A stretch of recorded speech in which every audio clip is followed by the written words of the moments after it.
बिस्मिल्लाहिर्रहमानिर्रहीम इय्याका नअबुदु व इय्याका नस्तईन।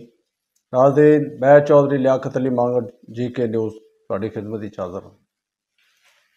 जनाब, मुल्क दे विच जो कुछ हो रहा है ये तुसीं वेख रहे हो, दुनिया वेख रही है। दुनिया वेखने वास्ते पाकिस्तान एक तमाशा बन गया है और अवाम ला तादाद मर रही है इस टाइम, क्योंकि इन्होंने जिहड़े हुक्मरान बैठे ने जेली 2 नंबर, इन्होंने यही समझा है कि अवाम नूं इस तरीके नाल ही मारो, कदी आटे की लैन चला के, कदी किस तरह के अवाम नूं मारने का यह रस्ता इन्होंने इख्तियार किया है। क्योंकि हुण वेखो ना, इलैक्शन कमीशन सुप्रीम कोर्ट जिहड़ा है साडा सुपर पावर इदारा है पाकिस्तान का, जिहड़ा इसकी खिलाफ वर्जी करेगा उन्होंने ज़हर है, उन्होंने सज़ा होनी चाहिए।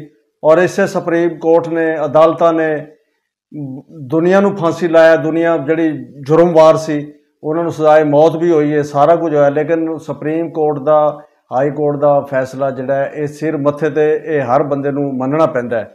हुण इन्हां दे फैसले अदालतां दे कीते जिहड़े बंदे नूं सजाए मौत हुई है, क्या वो गलत ने? वो डाकू चोर सन, जो भी सही उन्होंने सजा सही हुई है। इस तरह हुण ये डाकू चोर ने, लेकिन ये डाकू चोर जिहड़े ने ये 13 पार्टियां रलियां ने। हुण जितने दिन हो गए इन्हां दा ये गलबात चल रही है कि जनाब असीं बह के डायलॉग करने, गलबात करने कि इंतखाबी इलैक्शन जिहड़े ने वो किस तरीक ते होने चाहिए ने। लेकिन ये हुकूमत अचकलियां कर रही है, टाइम ज़ाया कर रही है, फजूल इन्हां दे नाल जिहड़ा ये डायलॉग करना, क्योंकि वो सियासी मौत है इन्हां दी इलैक्शन का नाम लेना। इन्हां नूं उसी टाइम, मैं अगले दिन भी कहा सी कि इन्हां दी शलवार भर जाती है जिस टाइम इन्हां नूं इलैक्शन का कहा जाता है। ये इलैक्शन वाले पासे इन्होंने नहीं आना। दूसरी गल, इदारियां नूं मैं वाज़ह तौर पर कहना चाहांगा कि इदारियां नूं सारिआं नूं पता है कि जुर्मवार कौन है। हुण ये वेखो बई इदारे इस चीज़ नूं देख रहे हैं कि मुजरम कौन है, ज्यादती किस नाल हो रही है, सारा पता है उन्होंने कि अवाम नाल ज्यादती हो रही है, अवाम नूं मारिया जा रहा, महंगाई दे नाल पीसिया जा रहा, हर चीज़ दे नाल। मुल्क के जिस टाइम ऐसे हालात हो जान, वो फौरी तौर के उत्ते इनू कंट्रोल करना चाहिए, लेकिन इदारे जनाब अचकलियां कर रहे हैं, बैठे देख रहे हैं, कोई टस तो मस नहीं हो रहा।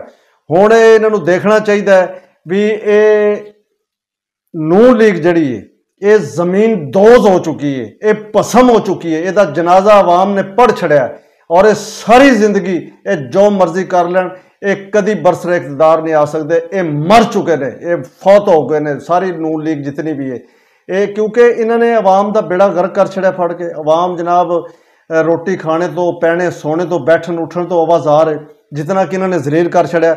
ऐसे बेगैरत फिरौन ने उसके बावजूद भी ये जफ्फा मार के जनाब गौरमेंट में बैठे ने कि गौरमेंट को असीं छड्डना है तो असां मर जाना है। और ये अपनी अपनी यूनियन कौंसल दे विच एक कौंसलर का इलैक्शन नहीं जीत सकते सारे। और ये मैं इदारियां नूं कहांगा मेहरबानी करके, और मैं तुहानूं खराजे तहसीन भी पेश करांगा इन्हां इदारियां नूं कि ये PDM दी जितनियां जमातां ने, 13-14 जिहड़ियां जमातां रलियां ने, इन्हां सारिआं नूं खुली अदालत ला के अवाम कोलों पुछो भी तुहानूं तकलीफ किहदे कोलों है।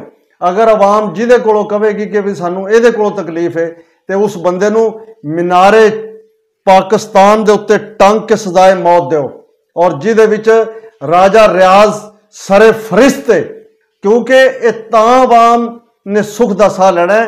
अगर सारी PDM नूं तुसीं सजाए मौत दे दोगे और मीनारे पाकिस्तान ते टंग दोगे, तुसीं यकीन कर जाओ पेट्रोल तुहाडा 50 रुपए ते आ जाएगा।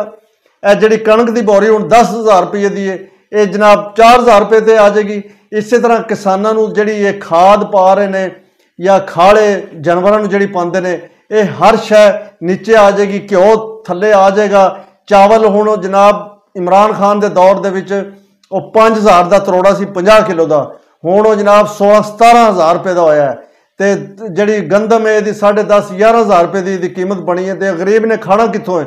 ये सारी PDM नूं मैं इदारियां अगे दरखास्त करांगा, इसनूं सारी नूं सजाए मौत दे दो, सारी नूं टंग दो। अवाम का यह मुतालबा है, और इसनूं टंग दो और ये सारी हर शै ऑटोमैटिक थले आ जाएगी। तुसीं वेखदे रहो, क्योंकि ये हर शै नून लीग ने बेड़ा गर्क करके रख छड़िया। जिथे शरीफां दा पैर आ जाए उत्थे दे जिहड़े रुख ने और रुख भी सड़ जाते हैं। इन्होंने तबाह बर्बाद कर छड़िया।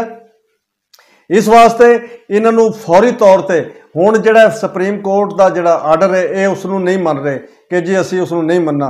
हफ्ते वाले दिन तो ये सड़कों के आने का ऐलान इमरान खान साहब ने कर छड़िया।